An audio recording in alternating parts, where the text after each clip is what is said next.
Let's talk about electric field. What is electric field? Electric field refers to as the region of a space or the region around the space where a body or a substances experience the effect of electric charge or electric force. I'll repeat again. Electric field E is refers to as a region around a space where the body or substances experience the effect of electric charge or electric field, as the case may be.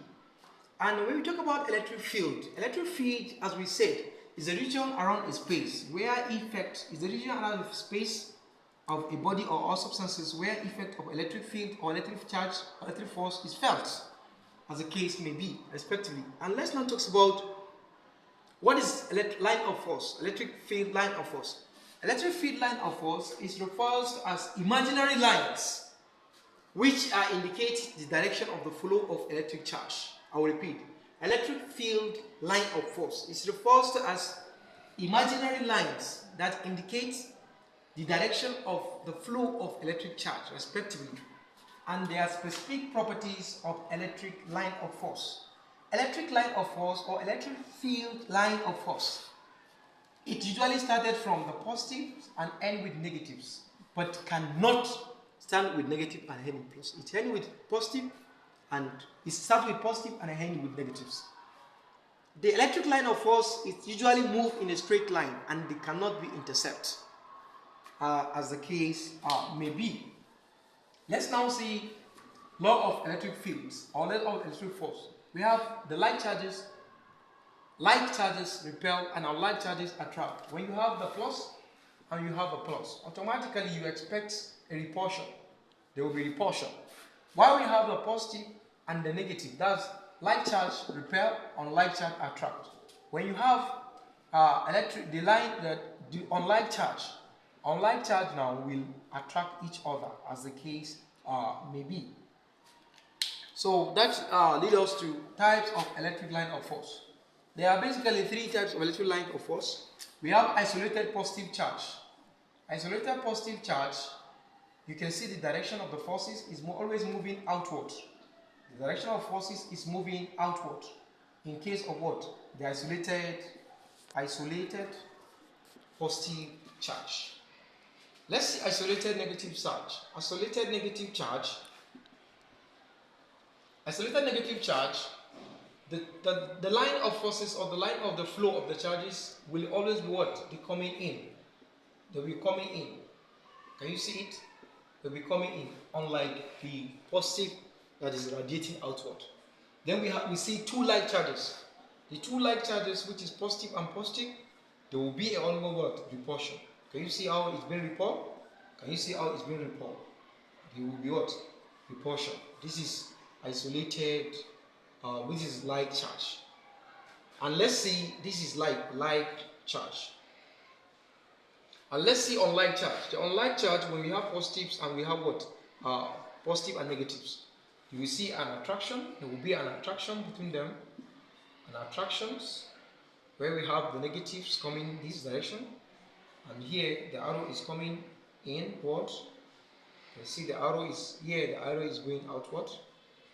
Here the arrow is going outward. Can you see if you close it? The arrow is going outward. When you close it, the arrow is coming inward. This is what we call unlike charges. And that leads us to the concept of electric field intensity. Electric field intensity E. Electric field intensity is, that brings us to the Coulomb's law. What is Coulomb's law?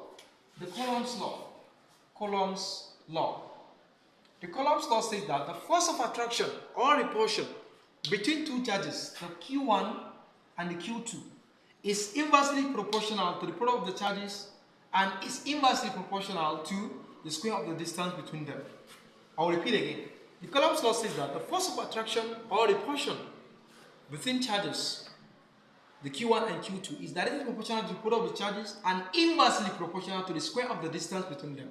And mathematically, we have the F is proportionality to the Q1 and the Q2. Equation 1. That's the force is directly proportional to the product of the charges, and the F is also inversely proportional to the square root of the distance between them. We call it equation 1. Add equation 1 and equation 2 together, we have F is proportional to the Q1, Q2 over times 1 over R square, equation 3. Multiply, you have F is proportional to Q1, Q2 over R square. We call it equation 4.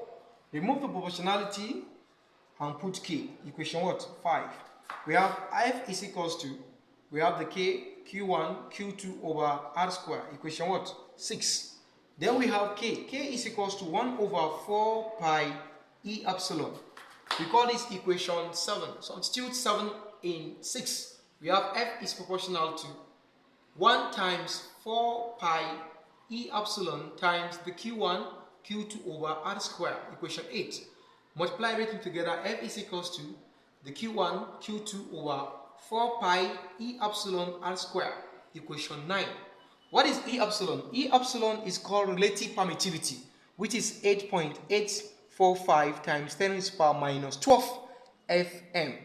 And let's define each of the datas. F, what is F? F is the force of attraction or repulsion, and is usually measured in Newton. What is R? R is the distance in meters. If it's square, this is square. And what is the Q? The Q is the charges. The Q1 and Q2 is the charges, which is always in coulomb, as the case may be. Thank you.